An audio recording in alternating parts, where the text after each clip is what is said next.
Buongiorno, buonasera, benvenuti amici, welcome my friends. My name is Vincenzo and welcome to my channel, Fountain Pen Therapy.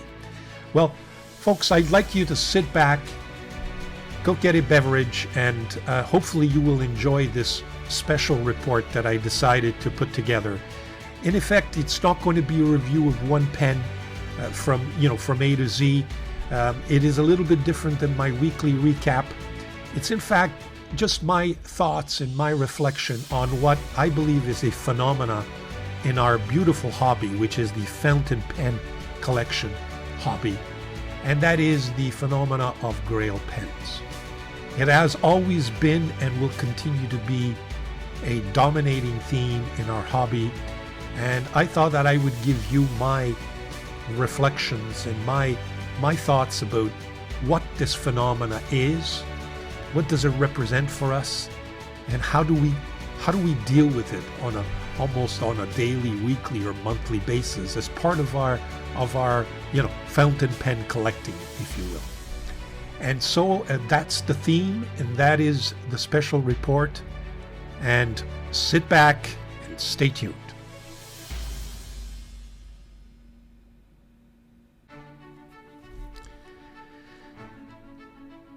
The Grail pen phenomena in our hobby, I think, finds its genesis in the mystery of the Holy Grail. Now, the legend of the Holy Grail, as you know, has fascinated and mystified people for centuries. In Christian mythology, the Holy Grail is believed to be the cup of Jesus. In other words, the dish that Jesus used during the Last Supper. Some later legends also claim that this chalice was used to collect Christ's blood during his crucifixion.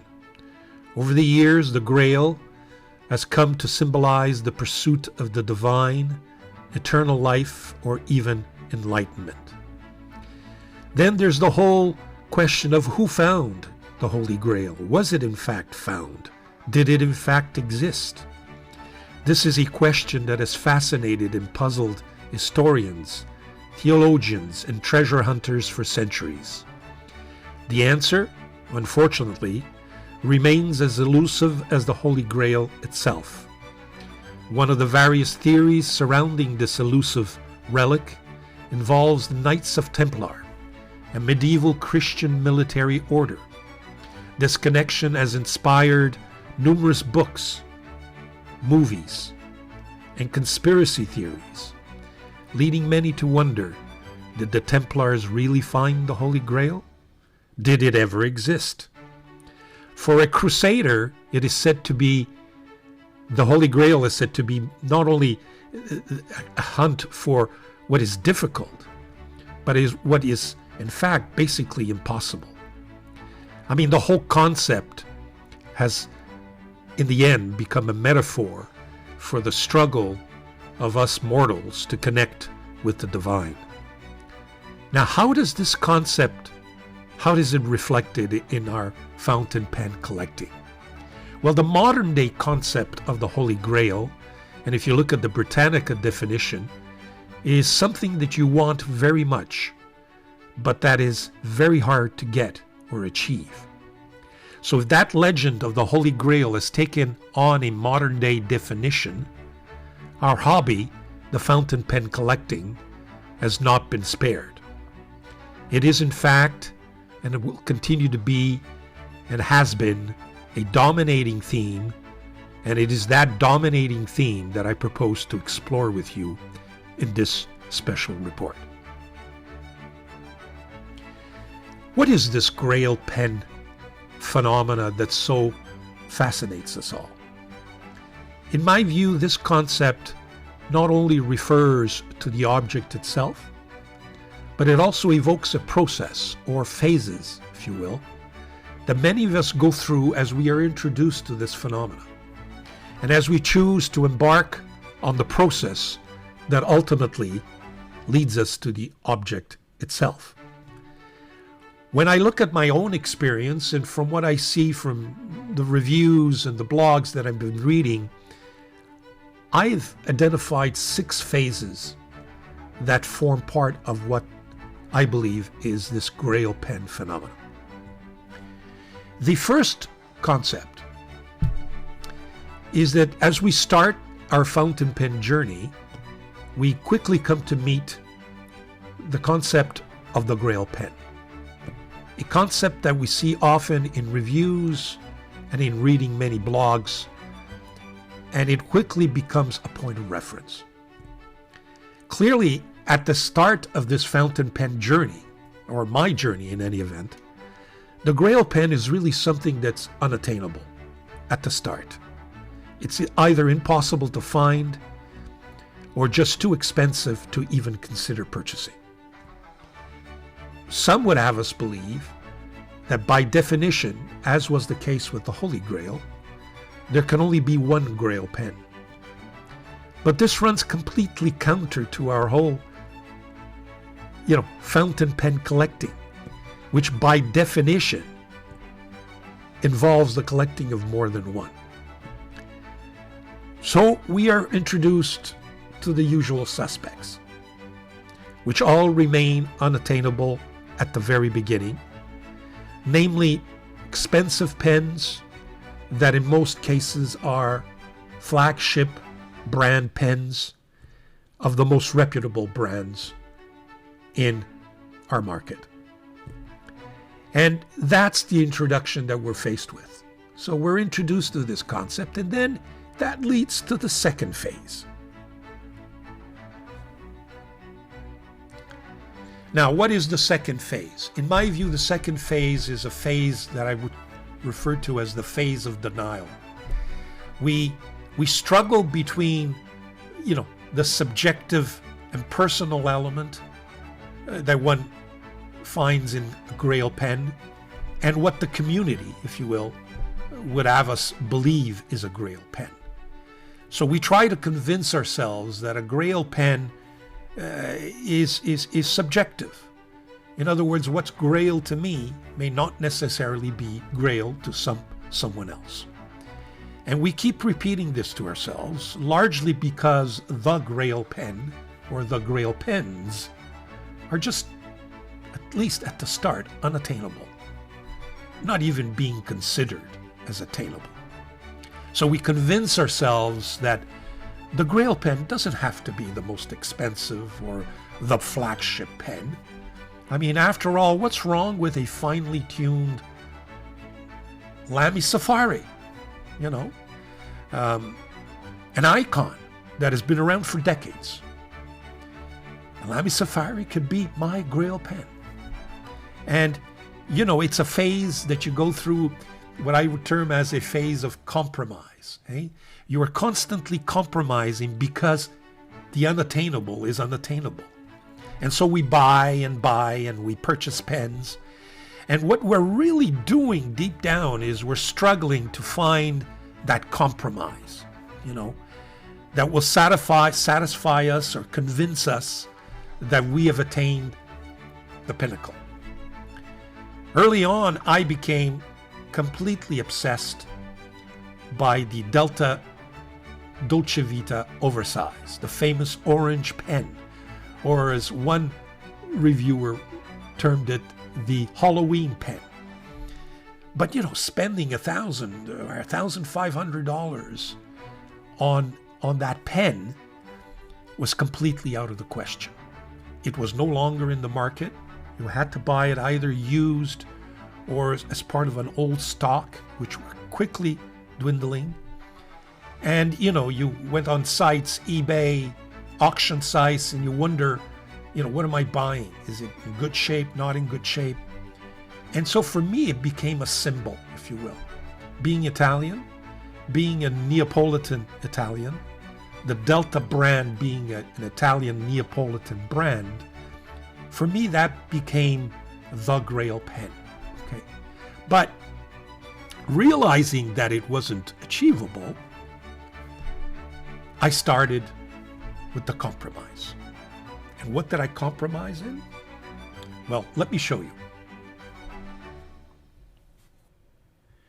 So the compromise started when, in my search for this elusive Dolce Vita, I stumbled on a site by the name of Marte Modena and realized that they were selling what they were calling Dolce Vita Frederico, and it had a Dolce Vita Frederico name there. They appear to be numbered editions. They sure look like the real thing, but it was being made by Marta Modena. I quickly came to realize that this brand was in fact had obtained permission from Delta, which had long at that point ceased its operations. They had some of their resin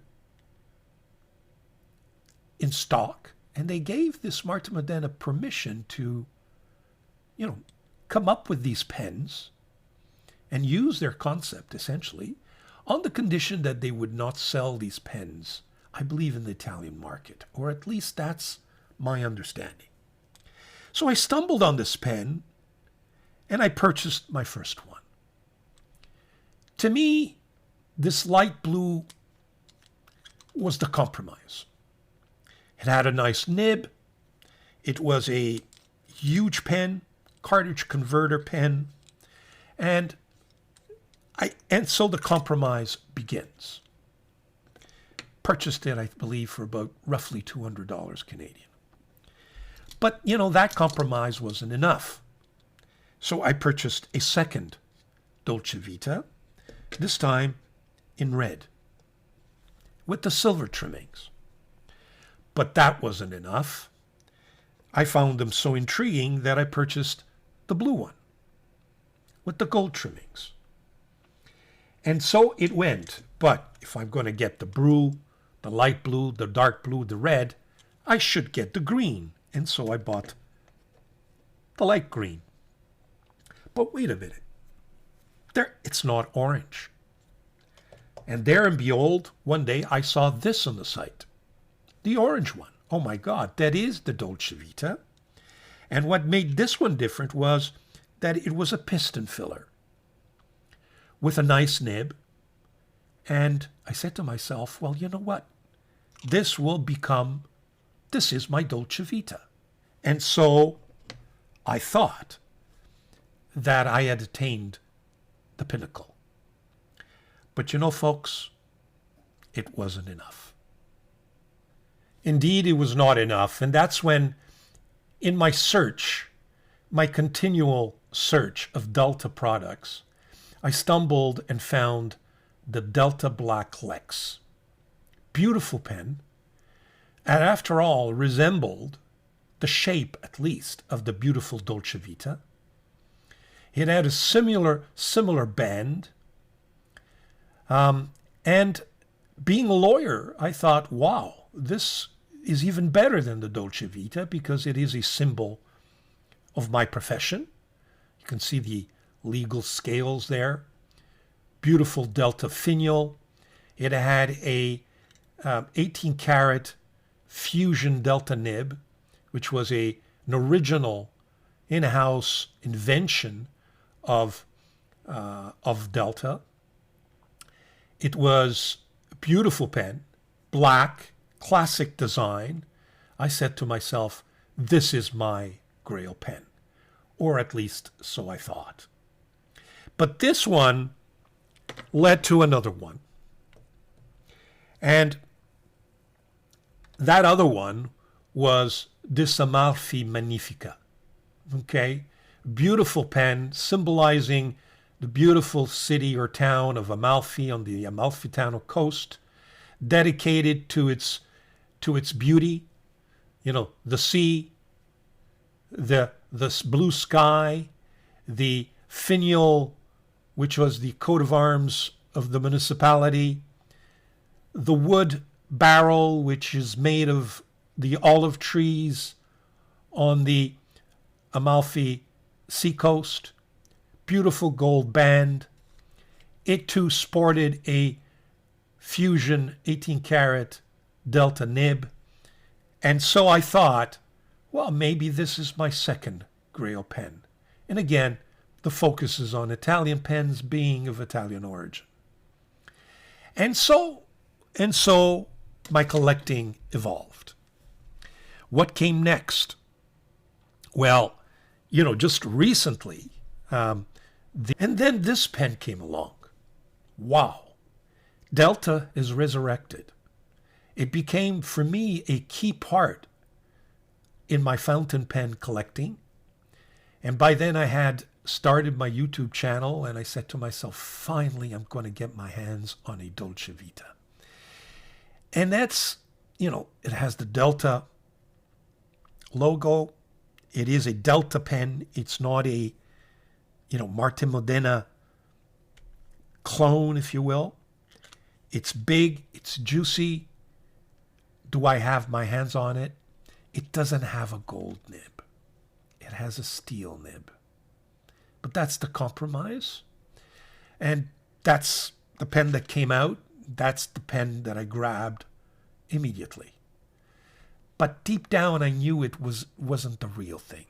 It just wasn't the real thing. And so the compromise continued. I then went ahead and purchased a series of pens, all of which resembled, the ultimate prize, which was the real Dolce Vita. This gallery that probably has the same shape, form, just a different resin.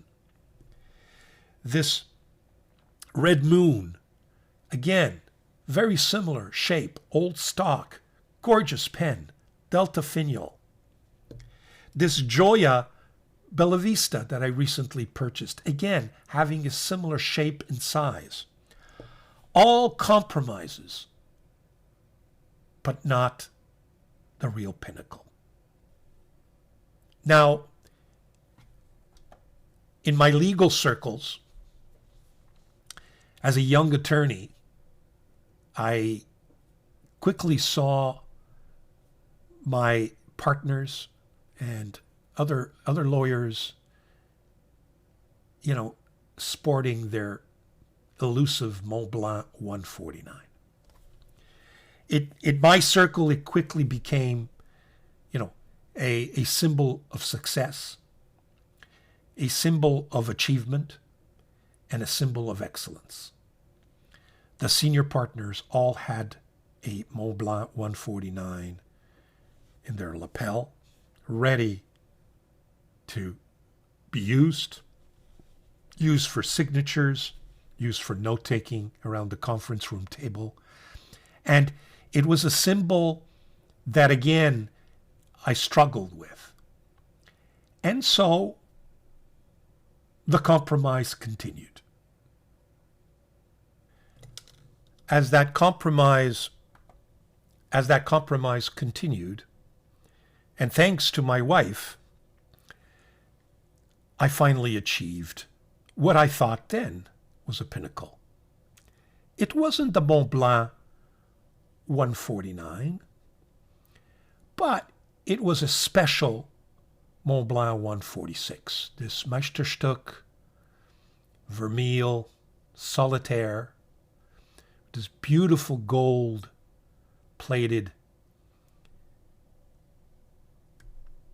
design, Vermeil design, with a nice 18 karat nib, double broad, because at that point, nothing less than double broad. They had no stubs, so chose a double broad nib. And, we used this pen on a daily basis. It had its run. But yet that compromise continued. It wasn't the 149, was it? And so I added the Mont Blanc ball pen, which it too, I thought anyway, was a symbol of excellence. That wasn't enough, so I added the pencil. Now I said to myself, I have the fountain pen, I have the ball pen, I have the pencil. Together, this is my Grail. I'm satisfied. And yet, deep down, this wasn't the 149. What came next was probably what I would say to you to be the real start of my fountain pen collecting. One day I stumbled upon this pen, the Jinao 159. I think I bought this for $2.50 on AliExpress. I said to myself, you got to be kidding. This is the 149. And so the compromise continues. I buy the gold trimmed one. I then bought the silver trimmed one. Let me just put all this for you. So we buy the gold one. We then buy the silver one. And by the way, it's all scratched because I tried to do something crazy with it, but that's okay. But it kept going. It kept going. It kept going. I bought the silver one. I bought the white one. I bought the green one. I bought the red one. That wasn't enough. I added the orange, another white, this one silver trim, the gold one, and the yellow one. So I got them all. They were all $2.50. So what is it? 10 pens. I paid them $30, $40. But their nibs were garbage. Quickly realized they're gibs. And you see, most of them don't even have the nib anymore. And that's when I started replacing all of the nibs on these pens with, what I fell in love with were stub nibs. Because the compromise was just not enough. It wasn't the real thing. The writing experience wasn't there. And so the compromise continues. And then folks, of course, Sailor, the well-known brand of Sailor, reared its ugly head, or should I say its beautiful head. And, well, I needed to have a Sailor. So the compromise continues. And you purchase this beautiful 21-karat gold nibbed pen, a 1911 standard size Sailor, and you think that maybe you're sitting on a Grail pen, especially for the price that I paid it. But deep down, it's not the pinnacle. You then say to yourself, well, I need to buy myself a Pelican. And so you find one on a vintage site, used, a broad, with a gold nib, vintage Pelican M200. But when you get it, it's small, it's puny, this can't be the Grail pen. The same time as you purchased that one, I purchased this thing, which was the M200 205 Pelican. Not because I thought it was a Grail pen, but they came together. But when I got them, I realized they were small. They weren't the big thing. They just didn't satisfy that urge. And so the compromise continues.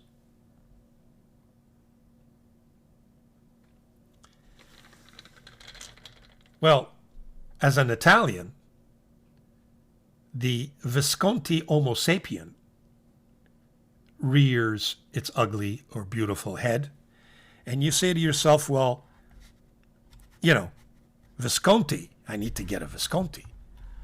And as I mentioned, the compromise continues.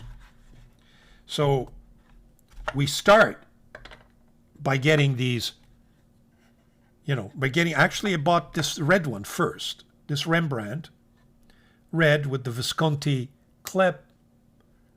Then that's not enough. You buy the Rembrandt green, and then that's not enough. You buy the Rembrandt blue. The nibs are disappointing.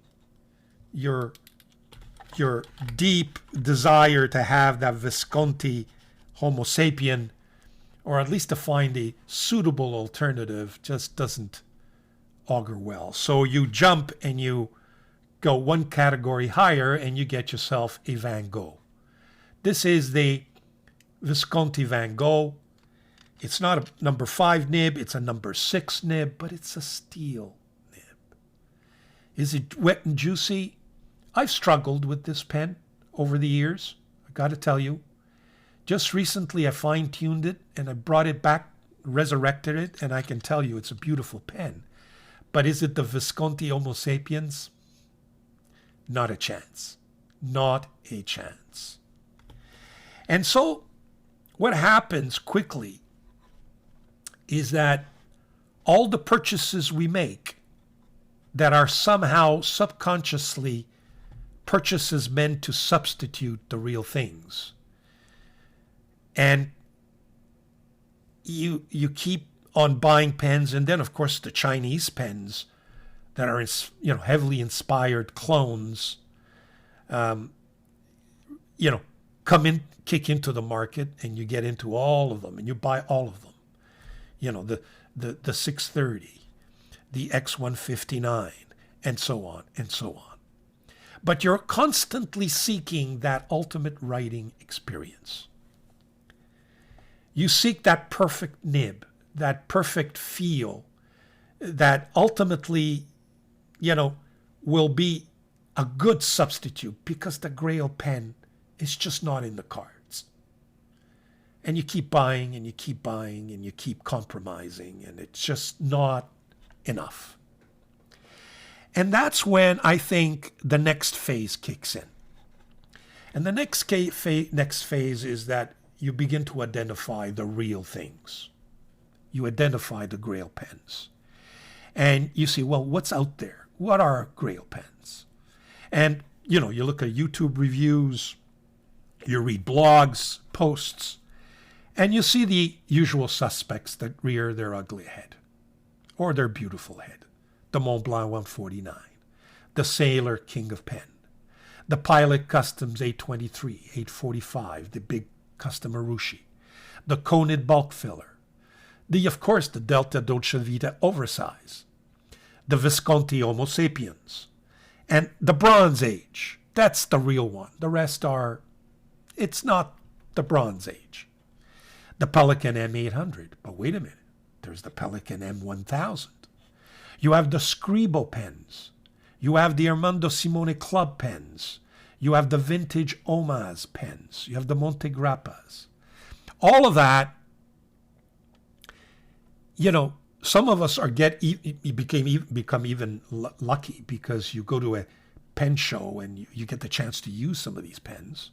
Or you go to a local retailer and you ask for them to take out ink one, and you sample the writing experience, and you find it just out of this world, right?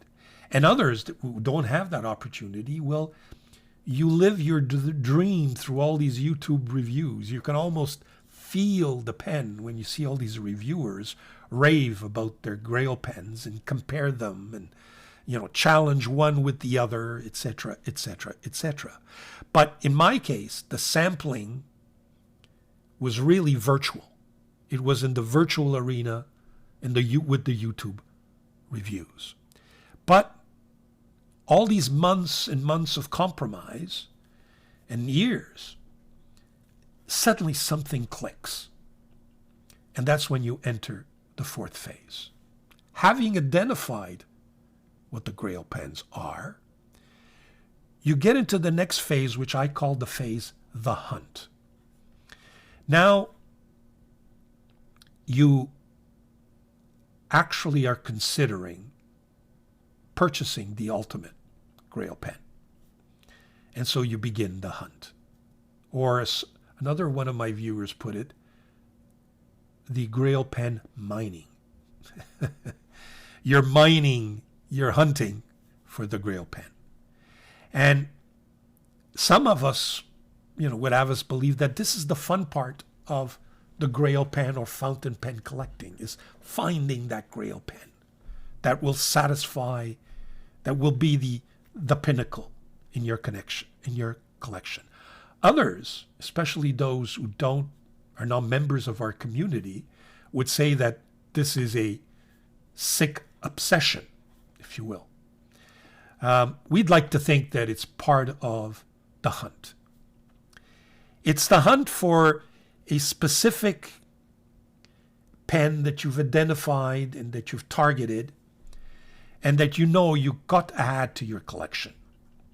It's a pen that you are convinced will give you the greatest writing experience, what I call fountain pen therapy, the ultimate therapy. It's got to have a proprietary, unique, and gold nib. That's out of the question. It's definite. The pen ultimately will form part of your top 3, top 5 pens in your collection. It's most probably a flagship pen or the ultimate pen of a particular well-received and well-known brand.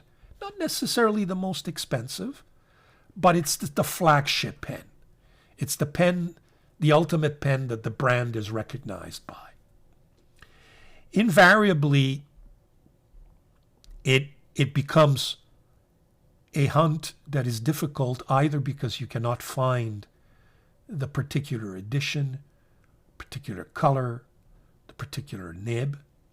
But most of these usual suspects are readily available. What it really makes them grail or unattainable or difficult to attain is the price. No doubt. Because now we're talking $600, $700, $800, $1,000, $1,500. And that hunt makes the rest of your collection pretty boring. Let's face it. So you identify the pen and you find the right nib, the right color, and you click and it goes into the cart. And it stays in that cart for days, for weeks, sometimes for months. And you hesitate and you look at more reviews because it's a lot of money, let's face it. And so your hunt continues, and then you say, well, maybe I should look for another brand, and the hunt continues. The pen is becoming tantalizingly close, but it's just out of reach. As I mentioned, either because of availability or price. It's just there. You're working hard. You're satisfying yourself through the hunt, if you will. That hunt, you can almost feel the pen during that hunt. And you're sacrificing. You're giving up certain things. You're putting your money away, or you're compromising the other way by not buying certain pens and thinking, well, instead of buying 3 pens at $200, I'll keep the money and ultimately I will get that Grail pen. And you all the usual suspects are in your sights at this point. And you look at YouTube reviews and even more reviews, and they're comparing one with the other. And you sense that the final catch is at your fingertips. And that's when you enter the next phase. The next phase that I call the first one. Yes, that happens when you actually buy that first Grail pen. You've gone through the hunt, you've identified it, you've found the best price, and it goes from the cart to checkout to payment, and the pen is yours. And then you wait. In many cases, that's the way it's done. In other cases, you're lucky enough to get that first one as a gift from one of your loved ones, your kids. In my case, my wife came through again. Folks, my wife came through again. And what did she come through with? Well, let's look at what she came through with. Now, keep in mind, I've been at this, I'm going to tell you my age. I mean, I'm 66 years old as this video is being taped, okay, which is March of 2024. And until then, I've given you an idea of the Grail pens that I believed were Grail and that were in my collection, but which between you and I were all compromises of sorts. Okay, I mean the Delta Lex, the Magnifica are Grail pens, but they're not the Dolce Vita. I think could be considered as Grail pens, but they're not the Dolce Vita. In any event, so in my case, the 65th birthday came along, and it took 65 years for me to get my first Grail pen. I didn't buy it. It had been in my cart for many, many, many months. And I'd been raving about it to my wife endlessly, knowing full well that July 22nd, which is the date of my birthday, was coming. And, the kids, that Mont Blanc 149, that Mont Blanc 149. So my wife finally came through again. And as she did with the 146 or the Solitaire Vermeil 146, she came through, and one day I was given a package, and I opened that package, and there she was. The symbol of achievement, the symbol of success, at least in my profession. That beautiful, elusive 149, that gorgeous, chunky pen, gold, 18 karat gold nib, huge nib, a number 9 nib. It's a piston filler. It's big in your hands. It is smooth. It never hard starts. It's the best feel, the best nib, the best balance. It's the symbol that I've been waiting for 65 years of sorts. I finally got it, thanks to my wife. So that's the first Grail pen that I managed or that I received, and I've been enjoying ever since. And you think, at that point you think, well, it's done. I have my Grail pen. But no, folks, that's when we get into the next phase. And that next phase is the phase, you had the first one, but then it's the next one.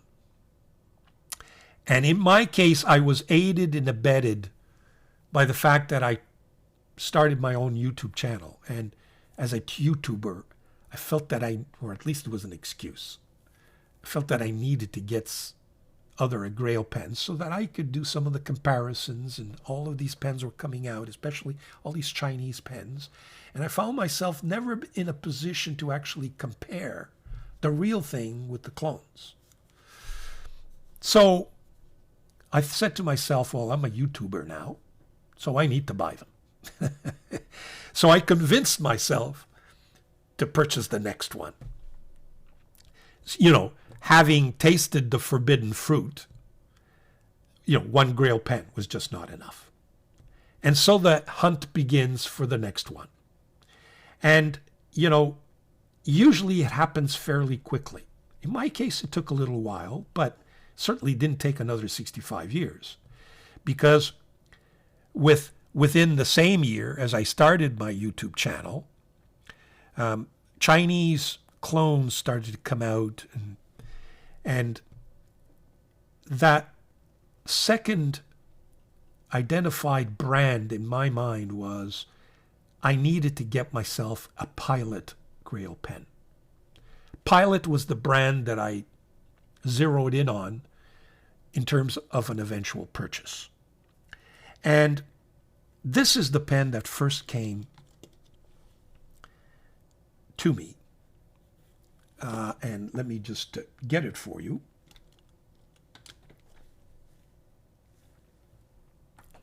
Here it is. This is the Wing Sung 699. I had heard that the 823, Pilot Custom 823, was the pen to get. Many described it as if you had one pen and only one pen on a stranded island or all pens in the world have been destroyed except one. Which one would you choose? I've seen reviews talking about and raving about the Pilot Custom 823. So that's the pen that I focused on. But before I did that, I had heard about this Winsung being a very good clone of the 823, both in size, look. And I purchased this pen. I got to tell you, this 823, the writing experience I obtained from this 823 was absolutely fabulous and unique. And so I said to myself, well, if I can get that sort of writing experience in terms of feel, quality, vacuum filler, the nib, from a Chinese clone, I could double that writing experience by getting the real thing. So the hunt begins for the best priced. Bought it from a Japanese retailer. And yes, what comes through? Well, finally the real thing is here. Here she is. As beautiful an experience that Winsung was, I knew that now I had the real thing. Here it was, a 14 karat nib. I bought it bold because I had heard that the line of this Pilot was, it's Japanese line, so much finer. And vacuum fill, a little bit heavier, better quality, you can feel it. And the rest is history. It looked great, felt great. And so I now had 2 Grail pens to rave about. 2 symbols. And I thought that the experience would end there. But no. And as I said, it kind of, you're on a roll now. You're on a roll, and it kind of becomes, well, you've just spent $400 or $500 on a pen. Well, let's spend a similar amount for another. So then the other brand that comes in your rear view mirror is Pelican. You've got to have a Pelican. I mean, if you have a Pilot, you've got to have a Pelican. The Pelican M200 that you bought as a vintage pen at an auction is not going to do the trick. Certainly the M205, that it's just not doing the trick. So you say to yourself, well, okay, the hunt begins. But again, before you make the jump, the Chinese pens come to the rescue. The first one is this Pen BBS. What is the number? I keep forgetting. Yeah, the 500. It's got kind of a Pelican look to it. Nice size, big. And Pen BBS at this point in time is just rolling out pens like, by the dozen, in all kinds of colors and shapes and filling systems. And so this is the first one that kind of looks like an M800, maybe even an M1000. It's the first one I purchased, and the feel is absolutely fabulous. The next pen that I got, again, compromise, is a little bulkier, but again, that finial looked like a Pelican finial. It's the 960, the Dieman 960. I add that to my collection. Fine pen, nice nib. The next one I added, I believe, in order, was this, what is this? Dieman N1S. Similar, again, that finial intrigues me, and so does the clip. Kind of reminds me of what maybe an M600 or even an M800 might feel like.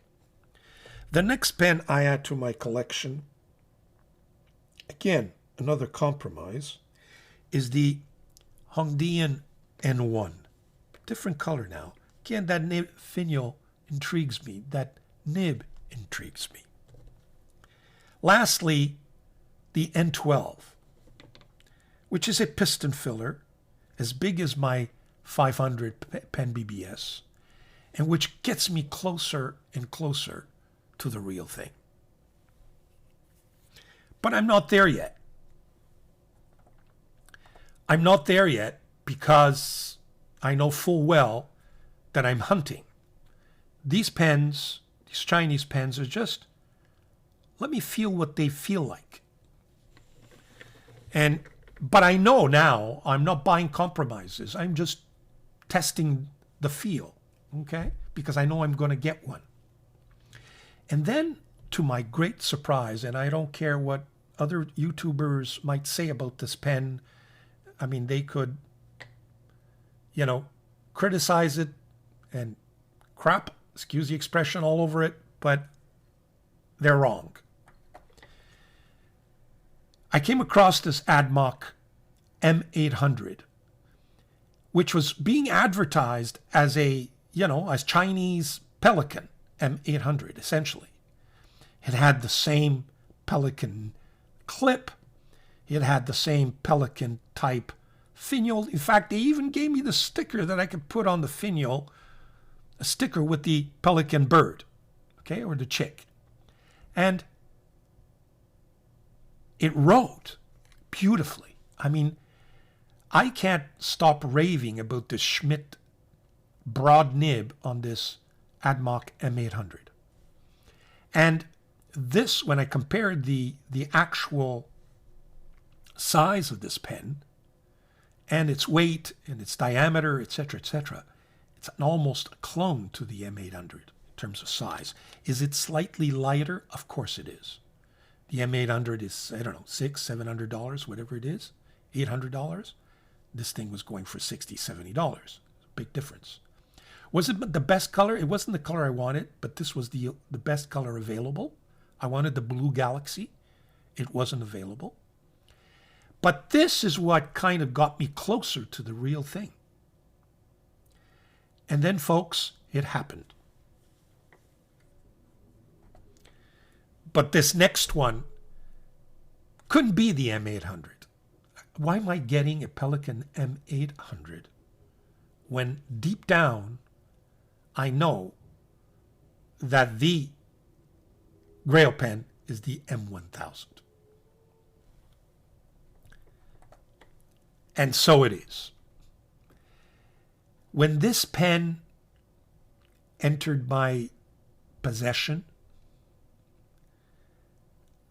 without exaggeration, I almost had tears in my eyes. I mean, when I opened that very simple box, by the way, not like a Delta pen in the old days where, you got a box that was 1 foot by 1 foot with all kinds of elaborate packaging and the rest of it. This comes in very discreet packaging. You open it up and it's got kind of a leather cover. And when you pull it out of that cover, and it was in its shiny, shiny condition, and you open it up and you see that glorious, big, huge nib. Yes, tears are almost in your eyes. You see, I finally have it. And, folks, as I said in previous videos, the feel of this pen is the ultimate feel. This pen is the ultimate shape. This pen is the ultimate girth. This pen is the ultimate weight. Whether you post it or not, it's a comfortable, balanced, perfectly balanced pen. In my view, so far, in any event, this is the best pen that somebody could buy. That's my opinion.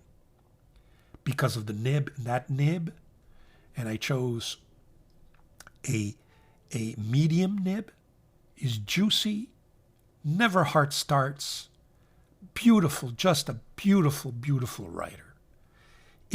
It is the best, needless to say, the best pen in my collection. And it was the next one. But now you're on a roll. You're on a roll because you're saying to yourself, wow, this is a lot of fun. I mean, the writing experience that now I've achieved from the 823, my Mont Blanc 149, gift from my wife, which I will cherish forever, and now the pen that I've sacrificed for my M1000, I got to get another one. It's just that hunt begins again for the next one. And what happens next?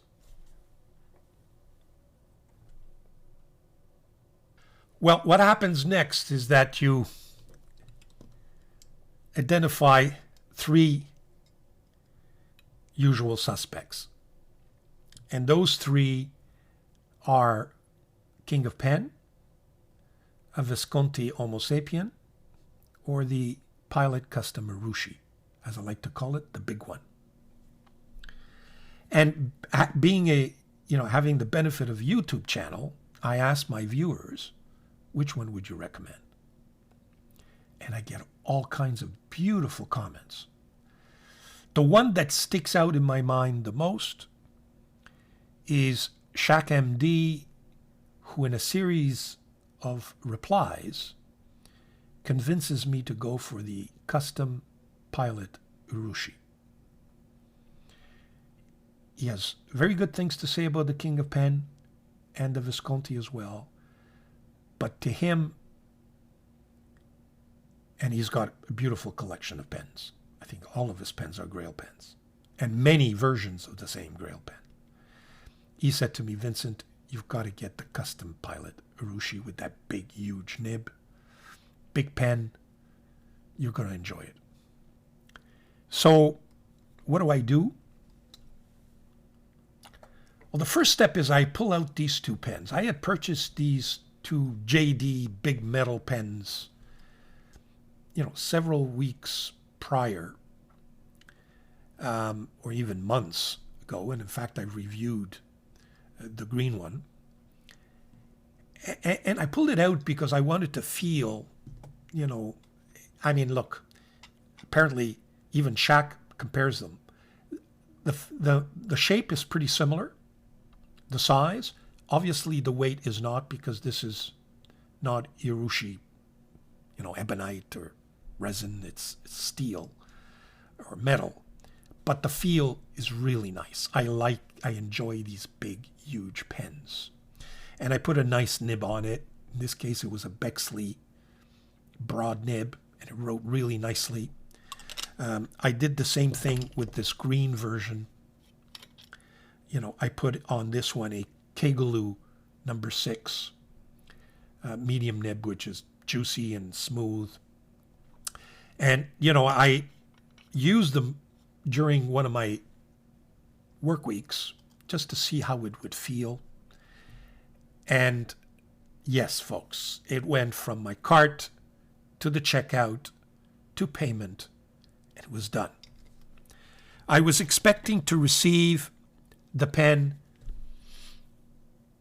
like my Pelican, roughly a week, 10 days. I know the pen will be in my hands finally.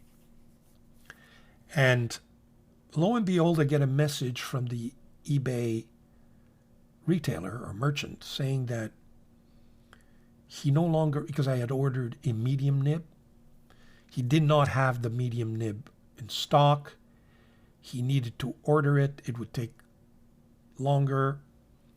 But he did have the bold or the broad. And he asked me if I wanted to replace the order from a medium to a broad. And I said, no, thank you very much. Please reimburse me. It's $1,200 to $1,200 plus. So I was reimbursed. And believe it or not, I had just seen a video from Dr. Brown maybe a couple of days or a week earlier. And I think I mentioned this already in my previous reviews. Dr. Brown kept saying, you know, sometimes you're so obsessed with the next one that you, or with the Grail pen, or with the first one, that you kind of lose sight on all the pens you do have. And it detracts you from enjoying those that you do have. And at the same time, I received a comment from one of my viewers that said, you know, Vincenzo, not all of us can afford $1,000 pens, or not all of us but want to invest $1,200 in a fountain pen. Okay, I have other priorities in life, even though affordability is not an issue. It'd be nice if some YouTuber can tell us, from all the pens that he has in his collection, is there any that come close to some of these Grail pens, either in feel, in nib, etc. And that's when I realized that I needed an exit plan. And that's the last phase, if you will. I think that hopefully we will all get to, us Grail pen hunters. We've gone through the hunt, we've gone through the first one, we've gone through the next one, and perhaps several next ones. We got to get to the exit pen. We got to get to that exit pen. That exit pen which I refer to as the last Grail pen. And really the last one. And I know that Hemingway Jones thought he had achieved that last Grail pen. He had purchased and received his M1000, Pelican M1000. He said to himself, this is it. And then something happened, and he's going to, at the time of the recording of this video, I don't know what it is, but he has announced just several days ago that he lied, because he had just come across, or somehow got his hands on, a ultimate Grail pen. So the previous one was not the last one. But he explains the circumstances, and it's a surprise. He can't reveal it because it's, you know, he's going to have to do it. I guess he had undertaken not to reveal it until a specific date. And as I'm recording this video, it hasn't come out yet. He has told us that it's going to come out any day now. So, it might come out by the time I publish this video. But at the time of the recording of this particular video, I don't know what that pen is. But you can see that, the exit pen in his case may very well be the pen that he has stumbled upon, and he'll explain to us how. And in my case, my exit pen, or I should say my exit plan, at least for the time being, I almost don't regret having canceled that order and saying to myself, I think I'm going to follow Dr. Brown's advice, at least for a little while. How long, I don't know. But I think I'm going to look at and concentrate and enjoy those pens that I do have. And that, combined with the challenge of one of my viewers, which is to go through my collection and find Grail pen alternatives. Those compromises that I've referred to, and others that I've added since. Let's take a look at them. And that's what I've been doing for days now. I've pulled out 200-300 pens, laid them all down, inked most of them, changed their nibs, replaced a bad nib with a good one. Try to find that elusive, smooth nib that comes close to my Pelican M1000, or my 823, or my Montblanc 149. And that's going to be my challenge for the next several days, weeks, and months, I'm going to enjoy what I have. Now, I'm hoping that that's my exit plan, because I found the obsession with the next one had become an obsession and not a healthy one, if you know what I mean. And I was spending a lot of money. And I don't regret that cancellation. And as I said in one of my previous reviews, maybe it was a symbol. The Grail pen ghost sent me a message. Vincent, stop it, and stop it right now. So for the time being, folks, my exit plan will be to enjoy what I have and to search for that Grail pen alternative, to satisfy not only that viewer that asked me to do so, but find satisfaction in the fact that I have 300 pens and that I can enjoy those 300 pens and that I can obtain some fountain pen therapy from those 300 pens. Have I done all of that for nothing? Have I purchased and gone through all of that for nothing? As my fountain pen collection come down to owning 4 Grail pens? What do I do with all of the rest of them? Does that mean I just take them all out and why can't I enjoy what I have? I have 400 bottles of inks that I could, enjoy. I have numerous amount of paper journals of all kinds that I have yet to explore and compare. And, there's a lot there that will provide me, at least temporarily and perhaps permanently, with my exit plan. And that, folks, is the last phase. And when do we achieve that? Is it the exit pen or is it an exit plan? It's one or the other, I think. Some of us never achieve it. Some of us will continuously purchase that next one. And partly because it's our fault and partly because things happen. New pens come on the market. They're tantalizing and they're tempting. And, the Grail pen of yesterday, it gets replaced by the Grail pen of the future. And nobody really knows what the future will hold. And I don't think that I'm going to sit here today and say to you, I promise that I've reached the exit plan. It is an exit plan. It's not an exit pen. And folks, that not only ends this video, but also introduces part 2 of this special report, which is, I've got to answer that viewer who said to me, Vincent, can you find me reasonably priced alternatives? I'm going through all my collection. I'm putting together another video that I hope will be entertaining for you. So stay tuned for part 2, where we'll discuss the Grail pen exit plan that I plan to put into effect next several weeks and I hope several months. I hope you enjoyed this. It's my view on Grail pen and the Grail pen phenomena. It was a lot of fun doing it. It was a lot of fun putting it all together. It's a trend. It's a phenomena that dominates our community and our hobby. And I thought it deserved the attention. And I thought I would share with you my views. And I hope that this was enjoyable.